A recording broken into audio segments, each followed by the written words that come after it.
Digital citizenship has evolved tremendously with the personalization of computers and the internet. Being that the previously mentioned evolutions took place in the last 40 years, we are in a primitive state when it comes to having civil and social norms in a virtual environment. It is assumed that this digital environment is often viewed as a free for all with no consequences and could be compared to that of the Dark Ages or medieval times. As defined by Ribble, digital citizenship is having the norms of appropriate, responsible behaviors with regards to technology use. I dare say not only with technology use, but also in all facets of our life. Quran further defines an iCitizen as being aware, empathetic, and socially responsible as they believe in social justice and model social responsibility, both face to face and virtually. On the other hand, Oler simply defines digital citizenship as character education for the digital age. It is from these definitions that I have compiled my mantra, I human, I responsible, in the hopes of bringing consciousness to the digital community. The letter I signifies both ownership and the popular digital world. It is personal and is utilized amongst popular technological devices. The word human was chosen as the first word, as we are never to lose sight of our human element. This describes who we are and sets us apart from other life on this planet. It defines that we are susceptible to the sympathies and frailties of human nature. The second word chosen was responsible, as it defines our liability to be called on to answer and choose for ourselves between right and wrong. We must take responsibility for our actions online and offline. We have the civic duty and moral responsibility towards humanity. When assessing Ribble's 9 elements of digital citizenship, we start off with digital literacy.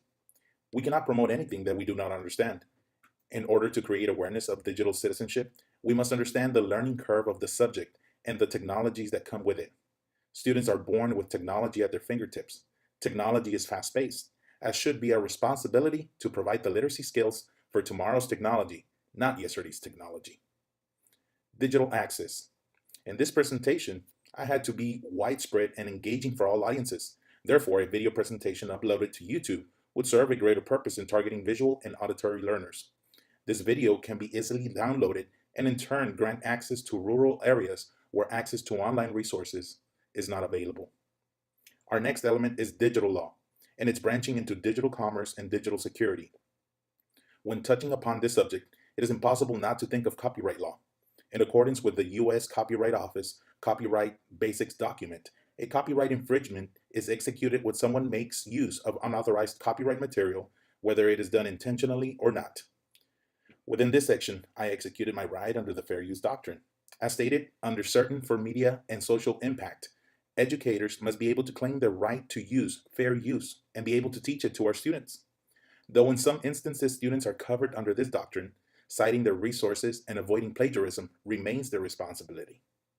In addition, digital commerce is interrelated with the element of law, except we add the component of currency. In developing literacy for technology, we must also bring to the forefront the information of being culturally sensitive to the laws and morals of other countries.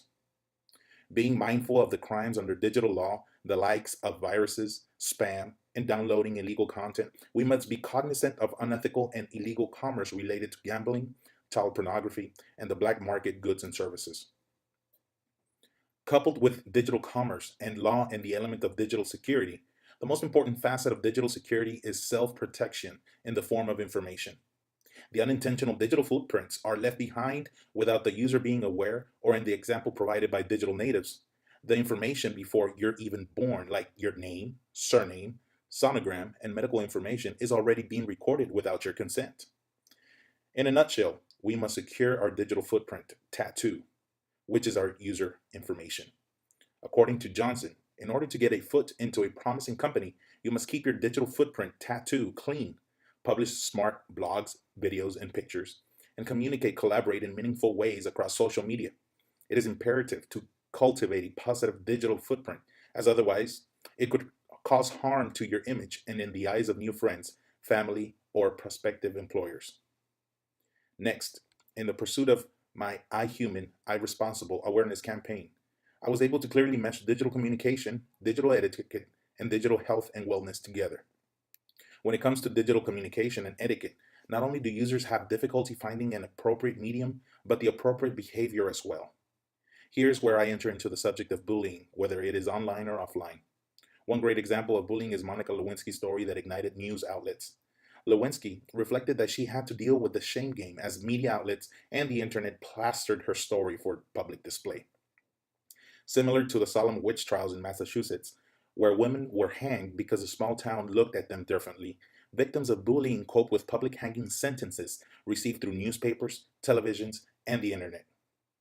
Along with evolving technological advances, we have created a digital environment which has led us back to the Stone Age and created a new form of survival: cyberbullying.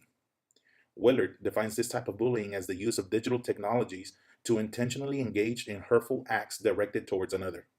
This is where we connect the element of digital health and wellness. With this element, I look past the minor issues of eye safety, repetitive stress syndrome, and sound ergonomic practices defined by Ribble. Rather, I focused on the psychological well being with the cyberbullying that takes place across social media, communication, and collaboration platforms. Willard further analyzed that this type of digital aggression is a significant concern affecting a minority of young people, with different degrees of severity, including life threatening instances. Lastly, we close with the digital rights and responsibilities element in Ribble's list of proactive digital citizenship. This element encases all the elements previously discussed and sets the tone for my I Human, I Responsible movement. Just as we have human rights in the real world, we have digital rights in the virtual world. The right to privacy, free speech, and fair use are just a few mentioned. But with great power comes great responsibility. We must be literate in the ever changing technology, pursue equitable access for all, abide by the laws that govern commerce and copyrights, and model correct etiquette and communication skills as responsible digital citizens. It is time that we are aware of the issues regarding our digital environment. We need to embrace and recreate meaningful human connections as we combine the real world with the digital environment.